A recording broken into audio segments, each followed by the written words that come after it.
Hi boardies, welcome to Amass Games. This is a video for the game Terra. It's a how to play, setup and review.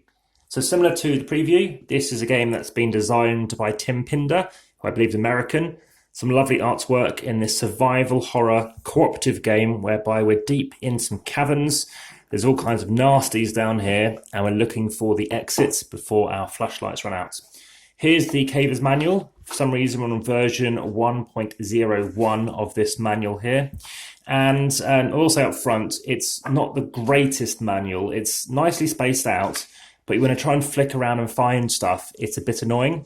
It's nice that it's got survival tips in there. But ultimately, this is just to tell you, this is why I'm here to explain the game and how to navigate that rulebook a bit better. So everything's been punched, as you've seen from the preview. More detail on that preview, I always recommend. Here are the tiles which you're going to be using. You're going to have various other cards as well. So let me just get these out. These are going to vary depending on the difficulty of the level you're playing with. So if you're playing with, say, normal level, you're taking out all these cards with the stars and this kind of X, just to show you don't need it. So have any of those, get rid of them. It only comes with 2 bags, so I think it could do with more bags because lots of stuff comes loose otherwise. So there's going to be about 20 cards left. These are some stickers which you can stick on the meeples representing who you are, and there's some glow-in-the-dark ones as well, which is why you can't see it, but these are actually glow-in-the-dark. And to set the game up, you're going to have these 64 tiles, and you're going to have the exit tile shuffled in among the bottom 5 other tiles. So a total of 6 tiles, and somewhere around there, that's the exit. So in the meantime, you've got to be exploring the cave and trying to find a way out, or ideally find a nice way that all of your guys that are in this cave can get out, because you lose the game if fewer than 4 people get out. So here are some of these tiles. This is a better version of this game because when I first played it and the second time I played it, the artwork was much harder to actually see where these locations were. Much harder to tell which was the right way to go. I have since played it or seen it under UV and it helps a little bit, but that version at the time wasn't too good. Just to let you know, this is the starting tile. These flashlights, these torches and some rope that have descended into this cave. All right, so you're going to place that in the center of the board or the table. You're then going to take the rest of these tiles and you're going to be shuffling them up. And at the bottom 6, it's going to have this exit tile, which I'm going to try and find, as these might be moved around a bit. In the meantime, I'm going to show you some of these other things. There could be gas in the cave, so if ever we have to explore and do a check on gas, you could lose a bit of health. These are water tiles, these are fine to cross, but if they start flooding, you're going to be putting a marker like this on there.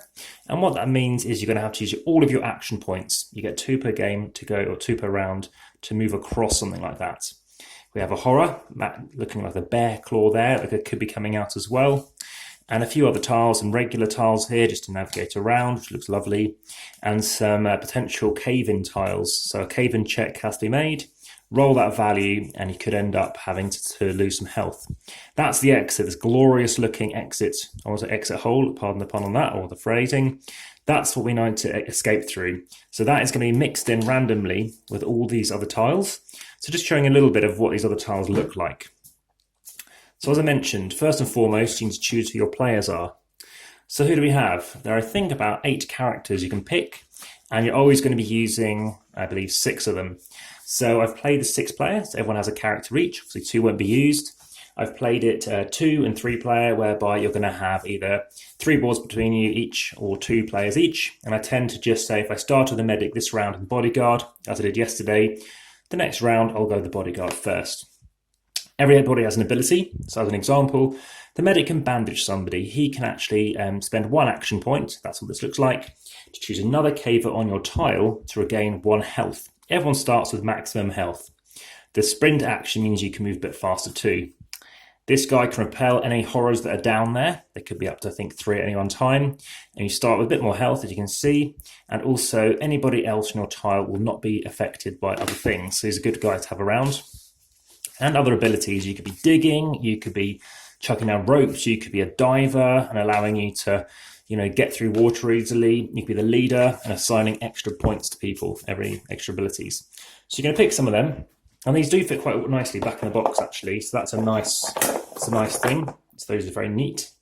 So everyone's going to have a board. We're going to shuffle in this exit tile among the bottom 5. So you're going to have 1, 2, 3, 4, 5. Take it there, shuffle them, and it's going to be somewhere down the bottom.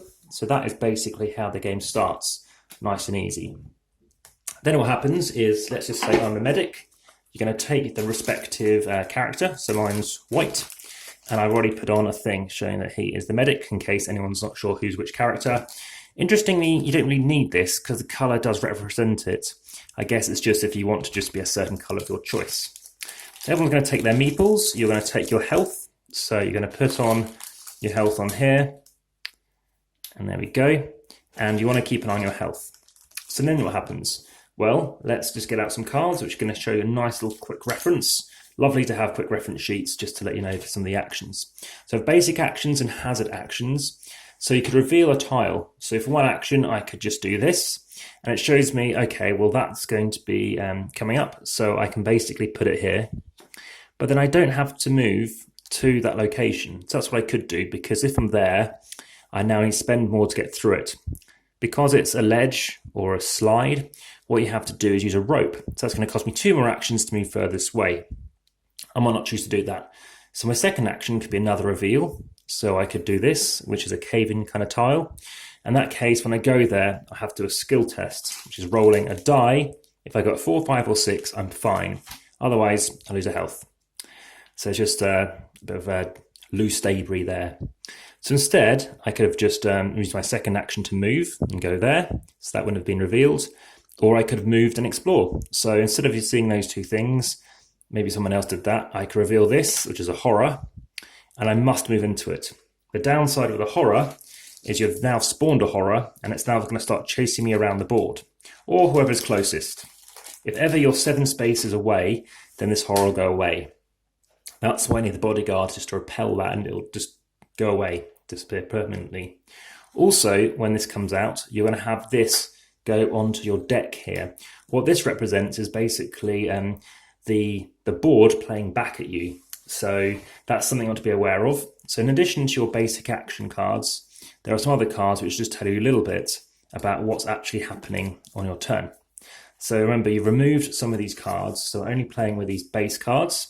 There's one more thing you need to do when you're loading the deck, and that is the card that looks like a flashlight that's gone out.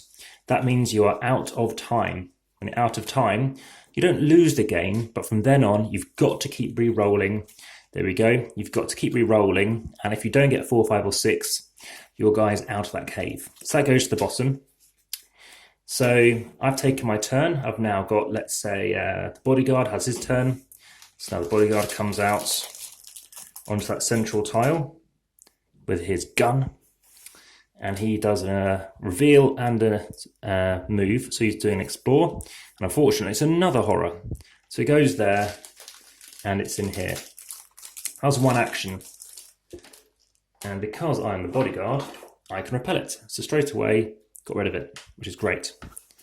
So then it's the next person's turn. Now once you've all had your turns, you're starting with a first player marker, and this game has interesting ideas. You can either use the wooden pieces or plastic pieces.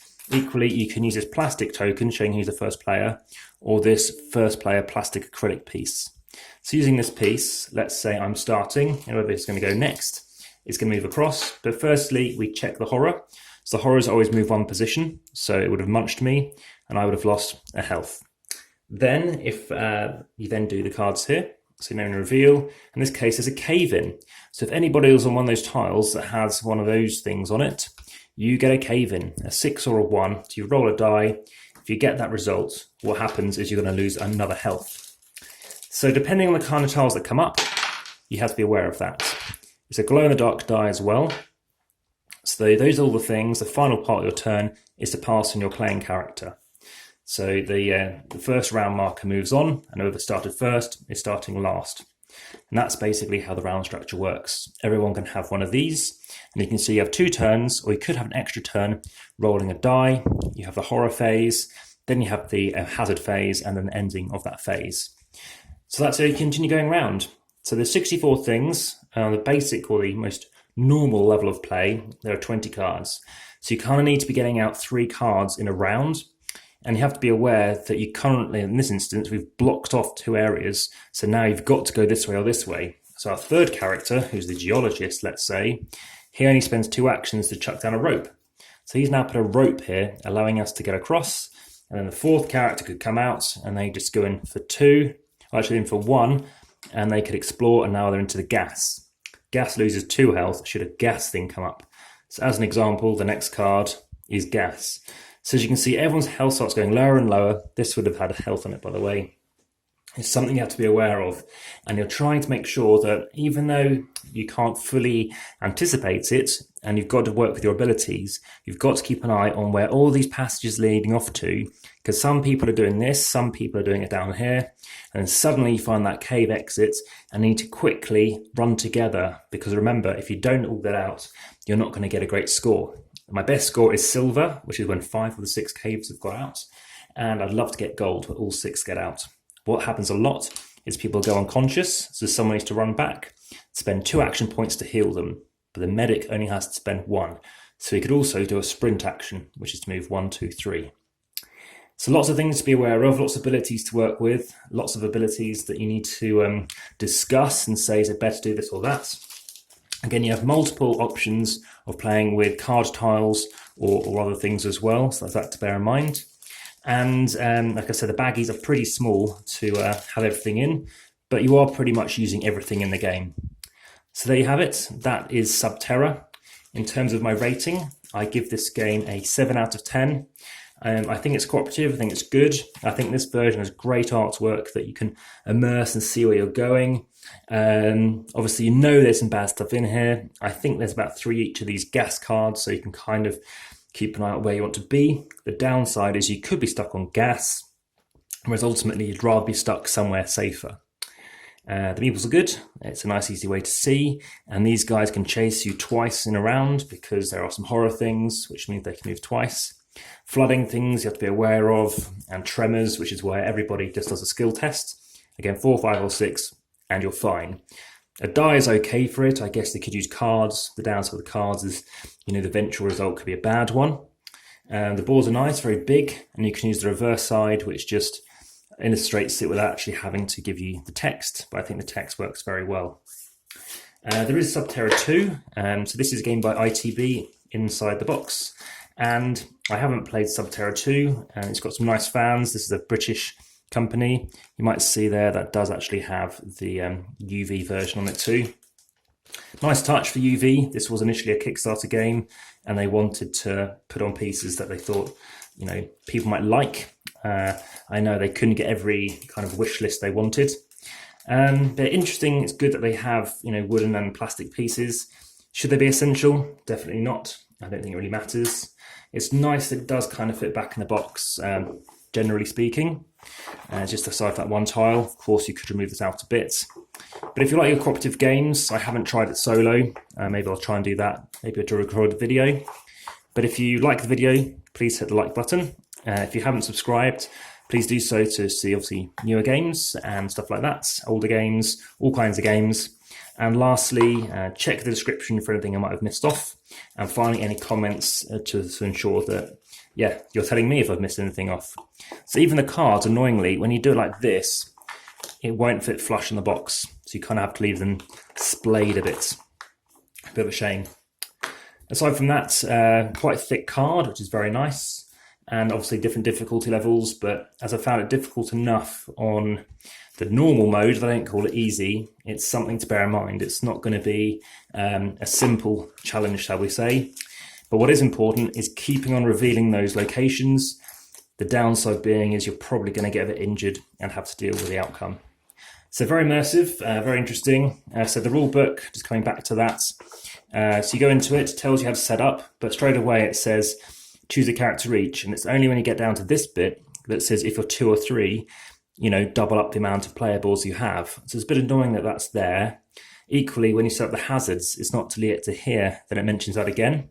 So it's a bit annoying how it kind of goes from this to actually saying, well, this is what you do. Moving on to the how to play, that's straightforward, it's nicely spaced out. So that's good as well, and you can exert, which actually is probably a good idea to do. Until eventually, when you get to the end of the game, so you're onto the cave tiles, Some of the tiles, though, you are hunting around the book trying to find them because they are a bit difficult to see. And I can see why they've put their acknowledgements here, because then you have just the quick reference at the back. FAQ I haven't needed to use. It's nice they've got it in there. But some things, for example, squeezes are fine, but it's the rough terrain is quite well hidden, and it's not something that's easily explained as much as all the others. So that's something you have to be aware of. You can dig, so you get rubble, so you have to spend all your actions to do that, and some things requiring placing a rope. So I should have done the skill checks there as well. And you can hide from monsters, but then somebody else might find it too. So that's Subterra, nice box. And if you're interested in co-op games, check out the other things I do have in the list. I might switch that around for the OCDs, just to show you that there are plenty of co-op games that I have reviewed already, amongst other things. So thanks very much for watching. Enjoy the rest of your day. Bye for now.